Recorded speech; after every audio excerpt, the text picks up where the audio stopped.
We are constantly surrounded by light, but very few of us know the complexities and intricacies of light at the quantum level. My name is Karia, and today I'm going to talk about wave-particle duality. Up until the mid-19th century, it was commonly believed that light was a wave, but then this man came along and said, nope, light is a particle. Einstein did this with the help of the photoelectric effect.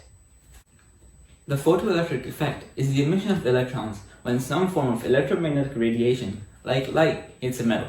However, according to classical physics, it wouldn't matter what type of light was shown onto the metal.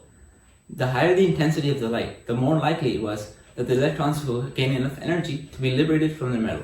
But when an experiment was conducted, the results were the exact opposite. So, if you were to shine ultraviolet light on this piece of metal, then no matter how dim the light is, there would be electrons ejected from this piece of metal. However, if you were to shine infrared light onto this piece of metal, then no matter how bright you make the light, no electrons will leave the metal. So, what does this mean? This means that light is not a wave, as said in classical physics. Instead, light is made up of small, tiny particles called photons. So, if light isn't a wave, and it's made up of small, tiny particles called photons, then it must be a particle, right? Nope. Once again, we're at a crossroads. Well, if light isn't a wave, and it isn't a particle, then what is it? Light is both a wave and a particle. This is possible by a concept known as wave-particle duality. Wave-particle duality is a central phenomenon of quantum physics. It means that all objects in the universe act like both waves and a particle, and light is no exception. So if all objects act like both waves and particles, then we as humans should also be both a wave and a particle. We are. It's just that this duality becomes more visible as objects get smaller and smaller and smaller.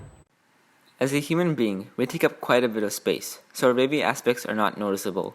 The phenomenon of wave-particle duality was later proven by the double slit experiment, an experiment that was performed by shooting electrons through two slits.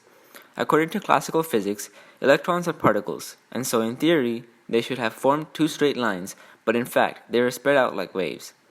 This is shown by the way that the electrons reacted when shot through the double slits. Their behavior matched the interference patterns of waves. The wave-like nature of electrons is proof of the wave-particle duality theory.